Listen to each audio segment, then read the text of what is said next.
ಸ್ನೇಹಿತರೆ, ಉದ್ಯೋಗ ಬಂಧು ಯೂಟ್ಯೂಬ್ ಚಾನಲ್ಗೆ ಸ್ವಾಗತ.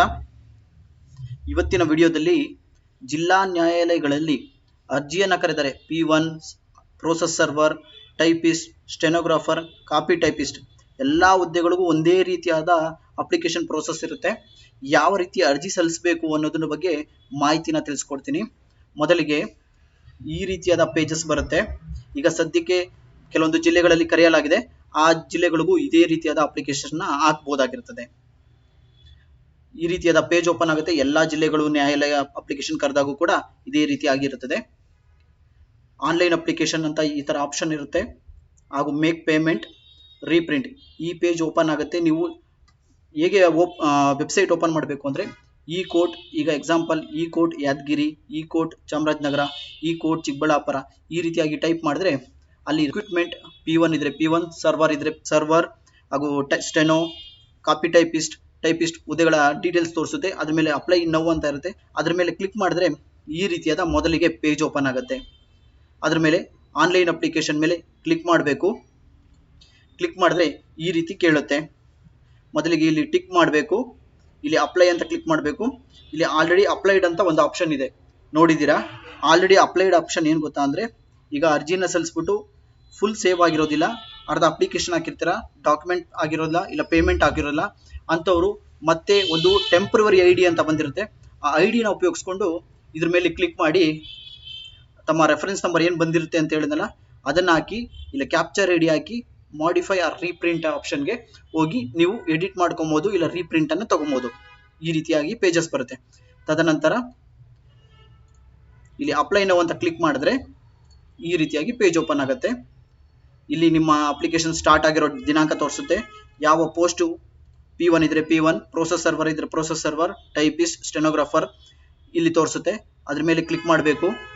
ಹಾಗೆ ಇಲ್ಲಿ ನೇಮ್ ಆಫ್ ಅಪ್ಲಿಕೆಂಟ್ ನಿಮಗೆ ಕಾಣಿಸ್ತಿರ್ಬೋದು ಸ್ಕ್ರೀನ್ ಅಲ್ಲಿ. Name of applicant SLC marks card ಅಲ್ಲಿ ಹೆಂಗಿರುತ್ತೋ ಅದೇ ರೀತಿ ಟೈಪ್ ಮಾಡಿ.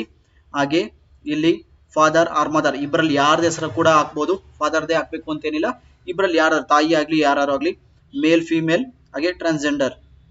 ಹಾಗೆ ಡೇಟ್ ಆಫ್ ಬರ್ತ್ ಹಾಕಿದ ತಕ್ಷಣ ಗ್ಯಾಪ್ನ ಇಟ್ಕೊಳ್ಳಿ. ಇಲ್ಲ ನಿಮ್ಮ ಡೇಟ್ ಆಫ್ ಬರ್ತ್ ಇಲ್ಲಿ ಫೆಚ್ ಆಗುತ್ತೆ, ನಿಮಗೆ ಕಾಣಿಸ್ಬೇಕು. ಕಾಣಿಸ್ಲಿಲ್ಲ ಅಂದ್ರೆ ಅದು ಸರ್ವರ್ ಪ್ರಾಬ್ಲಮ್ ಅಂತ ಮತ್ತೆ ಟ್ರೈ ಮಾಡಬೇಕಾಗುತ್ತೆ. ಹಾಗೆ caste certificate, general, schedule caste, ST, category 1 ಎಲ್ಲಾ ಜಾತಿಯ ವಿವರ ಇರುತ್ತೆ, ಅದನ್ನ ಎಂಟ್ರಿ ಮಾಡಬೇಕು. ಆಮೇಲೆ caste certificate number compulsory entry ಮಾಡಬೇಕು. ಹಾಗೂ ಡೇಟ್ ಅನ್ನ ಎಂಟ್ರಿ ಮಾಡಬೇಕು. ಯಾವತ್ತು ಕ್ಯಾಸ್ಟ್ ಸರ್ಟಿಫಿಕೇಟ್ ಮಾಡಿಸಿರ್ತೀರಾ ಆ ಡೇಟ್ ಅನ್ನ ಎಂಟ್ರಿ ಮಾಡಬೇಕು. ಹಾಗೆ ಇಲ್ಲಿ ಹೈದರಾಬಾದ್ ಕರ್ನಾಟಕ, ನಾನ್ ಹೈದರಾಬಾದ್ ಕರ್ನಾಟಕ ಅಂತ ಇರುತ್ತೆ. ಎಸ್ ಇದ್ರೆ ಎಸ್, ನೋ ಇದ್ರೆ ನೋ. ಎಸ್ ಆದ್ರೆ ಇಲ್ಲಿ ಆ ಸರ್ಟಿಫಿಕೇಟ್ ನಂಬರ್ ಅನ್ನ ಎಂಟ್ರಿ ಮಾಡಬೇಕು ಕಂಪಲ್ಸರಿ. ಹಾಗೆ ರೂರಲ್ ಸರ್ಟಿಫಿಕೇಟ್ ಏನಾದ್ರು ನಿಮ್ದು ಇತ್ತು ಅಂದ್ರೆ ರೂರಲ್ ಸರ್ಟಿಫಿಕೇಟ್ ನಂಬರ್, ಯಾವ ಡೇಟ್ ಹಾಕ್ಬೇಕು ಅನ್ನೋದಾದ್ರೆ ನಂಬರ್ ಇರೋಲ್ಲ, ಡೇಟ್ ಇರುತ್ತೆ, ಮಂತ್ ಇರುತ್ತೆ. ಪ್ರಿನ್ಸಿಪಲ್ ಆಗ್ಲಿ BO ಆಗ್ಲಿ ಸೈನ್ ಮಾಡಿರ್ತಾರಲ್ಲ ಅದನ್ನ ಎಂಟ್ರಿ ಮಾಡಿದ್ರೆ ಸಾಕು. ಹಾಗೆ ಫಿಸಿಕಲ್ ಹ್ಯಾಂಡಿಕ್ಯಾಪ್ಟು, ಕನ್ನಡ ಮೀಡಿಯಮ್ಮು, ಮತ್ತೆ ಇನ್ನೇನಾದ್ರು ಎಕ್ಸ್ ಸರ್ವಿಸ್ ಮ್ಯಾನ್ ಆಗ್ಲಿ, ಇನ್ನು ಬೇರೆ ಯಾವ್ದಾದ್ರು ನಿಮ್ಗೆ ಈ ಸ್ಕೀಮ್ ಅಲ್ಲಿ ಬರೋದಾದ್ರೆ ಯಾವ್ದಿರುತ್ತೋ ಅದನ್ನ ಎಂಟ್ರಿ ಮಾಡ್ಬೇಕಾಗತ್ತೆ. ಆಮೇಲೆ ತದನಂತರ ಮ್ಯಾರಿಡ್ ಅಥವಾ ಅನ್ಮ್ಯಾರಿಡ್, ಮ್ಯಾರಿಡ್ ಆಗಿದ್ರೆ ಮ್ಯಾರಿಡ್ ಕ್ಲಿಕ್ ಮಾಡಿ. ಇಲ್ಲಿ ಕೇಳುತ್ತೆ ವಿಡೋನಾ, ಡೈವರ್ಸಾ, ಇಲ್ಲ ಏನಾದ್ರು ಪ್ರಾಬ್ಲಮ್ ಜುಡಿಷಿಯಲಿ ಸಪರೇಟೆಡ್, ಇಲ್ಲ ಸಿಂಗಲ್ ಸ್ಪೌಸ, ಅದರ ಕ್ಲಿಕ್ ಮಾಡಿ. ಸಿಂಗಲ್ ಪೋಸ್ ಆದ್ರೆ ಇದನ್ನ ಕ್ಲಿಕ್ ಮಾಡಿ ನಿಮ್ಮ ವೈಫ್ ಹೆಸರಾಗ್ಲಿ ಗಂಡನ ಹೆಸರಾಗ್ಲಿ ಎಂಟ್ರಿ ಮಾಡ್ಬೇಕು. ಇಲ್ಲಿ ಕಂಪಲ್ಸರಿ ಎಂಟ್ರಿ ಮಾಡಬೇಕು, ಇಲ್ಲ ಸಬ್ಮಿಟ್ ಆಗೋದಿಲ್ಲ. ತದನಂತರ ಇಲ್ಲಿ ಇಂಡಿಯನ್ ಅಂತ ಇದೆ, ಮತ್ತೊಮ್ಮೆ ಇಂಡಿಯನ್ ಅಂತ ಟೈಪ್ ಮಾಡಬೇಕು. ಹಾಗೆ ನಿಮ್ಮ ಪ್ರೆಸೆಂಟ್ ಅಡ್ರೆಸ್ ನ ಟೈಪ್ ಮಾಡಿ. ಇಲ್ಲಿ ಸ್ಟೇಟ್, ಡಿಸ್ಟ್ರಿಕ್ಟ್ ಅದೆಲ್ಲ ಸೆಲೆಕ್ಟ್ ಮಾಡಬೇಕು. ಹಾಗೆ pin code, permanent address, present address ಎರಡು ಒಂದೇ ಆದ್ರೆ ಎಸ್ ಅಂತ ಕ್ಲಿಕ್ ಮಾಡಬೇಕು. ಹಾಗೆ ನಿಮ್ಮ ಮೊಬೈಲ್ ನಂಬರ್, ಇಮೇಲ್ ID ಇದ್ರೆ ಇಮೇಲ್ ID ಇಷ್ಟೆಲ್ಲ ಟೈಪ್ ಮಾಡಿ. ಇನ್ನೊಂದ್ಸರಿ ಚೆಕ್ ಮಾಡಬೇಕು ಅಂದ್ರೆ ಇಲ್ಲಿ ಪ್ರಿವ್ಯೂ ಮೇಲೆ ಕ್ಲಿಕ್ ಮಾಡಿ. ಪ್ರಿವ್ಯೂ ಮೇಲೆ ಕ್ಲಿಕ್ ಮಾಡಿದ್ರೆ ನಿಮ್ಗೆ ಎಲ್ಲಾ ಡೀಟೇಲ್ಸ್ ಮತ್ತೊಮ್ಮೆ ತೋರಿಸುತ್ತೆ. ಅದನ್ನ ಕೂಲಂಕುಷವಾಗಿ ಪರಿಶೀಲಿಸಿ ಸಬ್ಮಿಟ್ ಬಟನ್ ಬರುತ್ತೆ, ಸಬ್ಮಿಟ್ ಮಾಡಬೇಕು. ಸಬ್ಮಿಟ್ ಮಾಡಾದ್ಮೇಲೆ ನಿಮ್ಗೆ ಒಂದು ಟೆಂಪ್ರವರಿ, ನಾನು ಮೊದಲೇ ಹೇಳಿದಾಗೆ ಟೆಂಪ್ರವರಿ ಅಪ್ಲಿಕೇಶನ್ ನಂಬರ್ ನಿಮ್ಗೆ ಒಂದು ತೋರಿಸುತ್ತೆ. ಟೆಂಪ್ರವರಿ ಅಪ್ಲಿಕೇಶನ್ ನಂಬರ್ ತೋರಿಸುತ್ತೆ, ಅದು ಹೇಗಿರುತ್ತೆ ಅಂತ ತೋರಿಸ್ತೀನಿ ನೋಡಿ. ಈ ತರ ಪೇಜ್ ಓಪನ್ ಆಗುತ್ತೆ. ಈ ತರ ಪೇಜ್ ಓಪನ್ ಆದಾಗ ನಿಮ್ಗೆ ರೆಫರೆನ್ಸ್ ನಂಬರ್ ಆಟೋಮೆಟಿಕ್ ನಿಮ್ಗೆ ಮೊಬೈಲ್ ನಂಬರ್ಗೆ ಇಲ್ಲ ಇಮೇಲ್ ಐಡಿಗೆ ಬರುತ್ತೆ. ಆ ನಂಬರ್ ಇಲ್ಲಿ ಶೋ ಆಗ್ತಿರುತ್ತೆ, ಇಲ್ಲಿ ಬ್ಲಾಂಕ್ ಇದೆ, ಶೋ ಆಗುತ್ತೆ. ಆಮೇಲೆ ಒಂದು ಪಾಸ್ವರ್ಡ್ ಬರುತ್ತೆ, ನಂಬರ್ಸ್ ಮತ್ತೆ ಆಲ್ಫಾಬೆಟ್ ಇರುವಂತ ಪಾಸ್ವರ್ಡ್ ಬರುತ್ತೆ. ಅದನ್ನ ಎಂಟ್ರಿ ಮಾಡಿ. ಇಲ್ಲಿ ಕ್ಯಾಪ್ಚರ್ ID ತೋರಿಸುತ್ತೆ, ಕ್ಯಾಪ್ಚರ್ ID ಹಾಕಿ ಸಬ್ಮಿಟ್ ಮಾಡಿ. ಸಬ್ಮಿಟ್ ಮಾಡಿದ್ರೆ ನಿಮ್ಗೆ ನೆಕ್ಸ್ಟ್ ಎಜುಕೇಶನ್ ಡೀಟೇಲ್ಸ್ಗೆ ಹೋಗುತ್ತೆ. ಇಲ್ಲಿ SLC ಅಥವಾ ನೀವು ಸ್ಟೆನೋಗ್ರಾಫರ್ ಆದ್ರೆ ಟೈಪಿಸ್ಟ್, ಜೂನಿಯರ್, ಸೀನಿಯರ್, ಹಾಗೆ ಸ್ಟೆನೋ ಆದ್ರೆ ಸ್ಟೆನೋ ಡೀಟೇಲ್ಸ್ ಬರುತ್ತೆ. ಇಲ್ಲಿ ಬೋರ್ಡು ಮತ್ತೆ roll number, passing year maximum marks ಮತ್ತು ಒಪ್ಟೈನ್ ಮಾರ್ಕ್ಸನ್ನು ಎಂಟ್ರಿ ಮಾಡಿ.